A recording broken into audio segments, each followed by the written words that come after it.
টপিকটা আমি আজকে গিফট করতে চাই যে কোনো একজন যুবককে বা যে কোনো একজন মুরব্বীকে বা যে কোনো একজন ছোট্ট বাচ্চাকেও দিতে প্রস্তুত আছি আমি, বাট যোগ্যতা লাগবে একটা।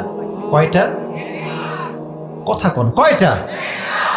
আমি আসিফ এখন যে আয়াত থেকে তাফসীর বা যে সূরা থেকে তাফসীর পেশ করব, আমার পুরো লেকচারটাই হবে কনস্ট্রাকটিভলি ইনশাআল্লাহ, পুরোটাই গঠনমূলক হবে। যদি কোনো যুবক, আচ্ছা একটা সুযোগ আছে, আপনি চাইলে আপনার অ্যান্ড্রয়েড ফোন বা আইফোনের নোটপ্যাডে লিখতে পারেন, নো প্রবলেম অ্যাট অল, চাইলে লিখতে পারেন। অথবা আপনি চাইলে আপনার ডায়েরিতে কলমে লিখতে পারেন, no problem, not a big deal.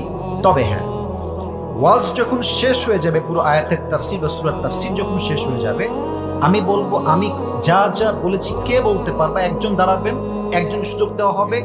যদি আপনি আমার প্রশ্ন অনুযায়ী উত্তর করতে পারেন, তবেই আজকে এই টুপিটা আপনার মাথায় আমি পরিধান করাই দেবো। রাজি আছেন?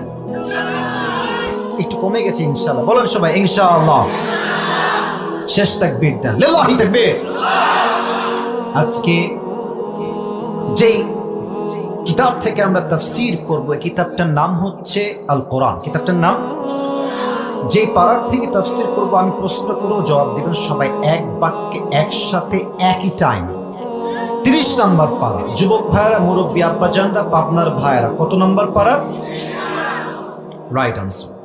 যে সূরা থেকে আমরা তাফসীর পেশ করব, সূরাটার নাম হচ্ছে সূরাতুল কাউসার। বলেন সবাই সূরাতুল। এটা হচ্ছে কোরআনুল কারীমের সবচেয়ে বড় সূরা। বড় না ছোট?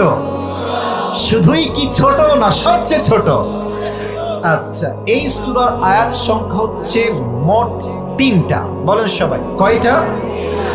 ওদিকে সাউন্ড খুবই কম, লেটস ট্রাই अगेन। কয়টা? এই সূরা